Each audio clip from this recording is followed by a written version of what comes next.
Dr. Anthony Fauci, the top infectious disease doctor in the country, has revealed in an interview over the weekend that he and his family have been receiving serious threats as he continues to try to fight the coronavirus pandemic in the United States. On the same day that we learned about the threats to Dr. Fauci and his family, the United States set another single-day record with more than 77,000 new coronavirus cases, just shy of 78,000 new coronavirus cases. And the day after we learned that Dr. Fauci was being threatened and his family was being threatened as we hit a record of single-day new cases, Donald Trump went golfing for the 282nd time of his presidency. Dr. Fauci saying to David Axelrod on Axis podcast, quote, "There are people who get really angry at thinking I'm interfering with their life because I'm pushing a public health agenda. The kind of not only hate mail, but actual serious threats against me are not good. I mean, really? Is this the United States of America? But it's real. It really is real." This has gotten so bad that Dr. Anthony Fauci, a nearly 80-year-old infectious disease doctor who's been working for both Democratic and Republican presidents for, 40 years at this point? It's gotten so bad that Dr. Fauci and his family now have a security detail. Should be embarrassed. Donald Trump and his press secretary are out there talking about, Paw Patrol is canceled. Some show, Paw Patrol. Coronavirus is raging.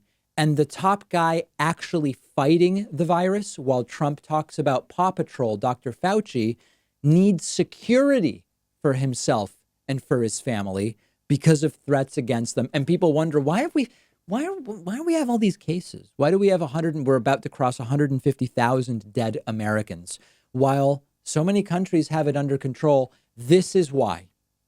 This is why. Is the world ever going to forgive us for this? I saw someone on Twitter say in response to the threats against Fauci and, everything that's going on, too bad we don't have a vaccine for stupidity. Well, we sort of do. It's called education, right? Real quality education with people being taught media literacy and critical thinking. That is a vaccine against being victim of disinformation propaganda. We're lacking it in a lot of the country. Now, whenever I say this, educators write to me, they say, David, we're doing a good job here, there. No doubt. There is no doubt that there is plenty of great education in the United States, but too much of the United States is lacking it.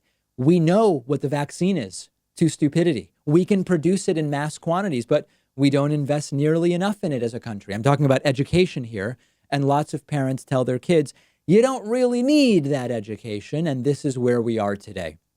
I made a mistake early on in this pandemic, and I've been reading a bunch of interesting pieces about it over the last week from others who made the same mistake. We didn't think that something so cut and dry, like a medical crisis, such as the one we're experiencing, would see the country so divided along the typical political lines, where one side says, health is the priority, listen to doctors, take care of others, trust in the scientific method, empathy, etc. And another side would lead protests against masks, spread conspiracy theories about Dr. Fauci and Bill Gates, show up filming at Walmart to show how patriotic they are by refusing to wear a mask. I underestimated it. I thought this would bring people together and we would do the right things and put those stupid political disagreements aside. But clearly I was wrong. And to go back to the Fauci piece, Dr. Fauci has been thrown to the wolves by this administration, with Donald Trump criticizing Fauci rather than criticizing Fauci's detractors.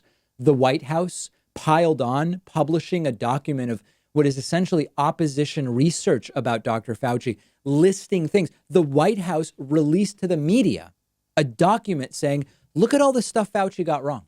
Well, what about Trump saying 15 cases will soon be zero? There's no accountability for that.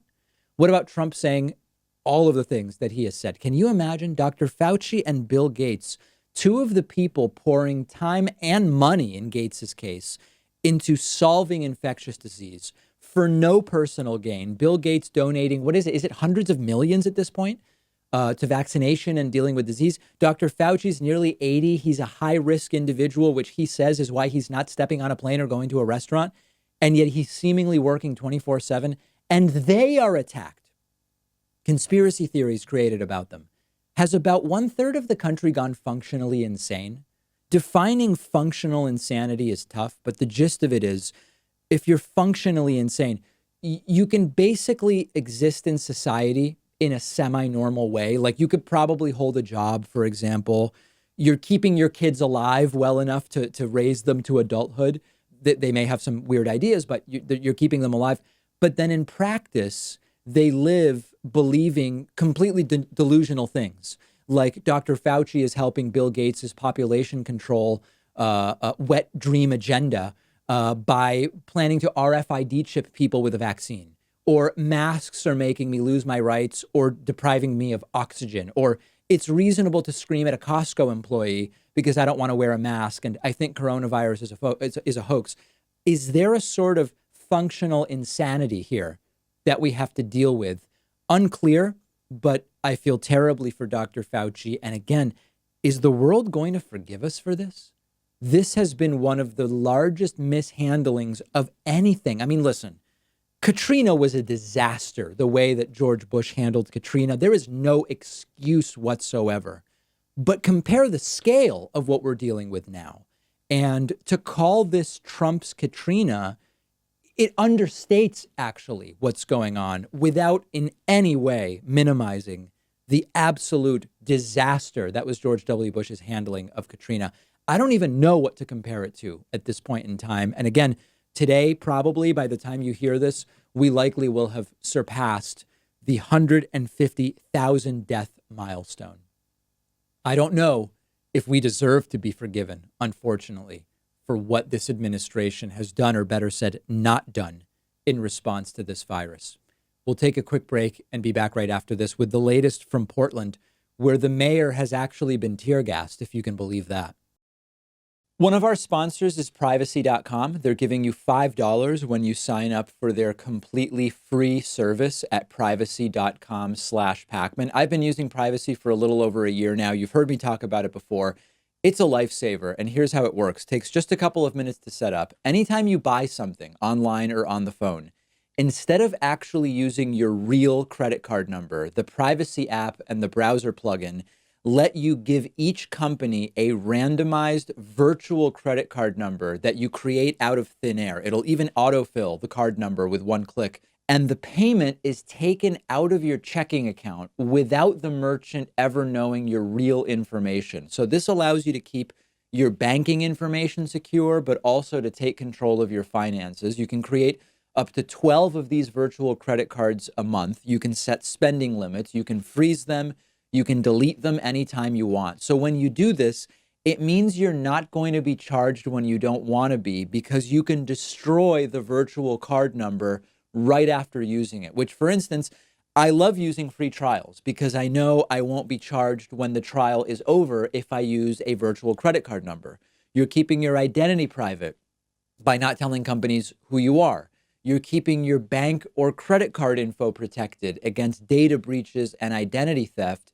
And it's free. There's no catch whatsoever. But if you want, Privacy also offers a $10 a month plan that gives you 1% cash back and lets you create 36 credit cards a month, and a $25 a month plan tailored more for small businesses where you can create 60 card numbers a month and much more.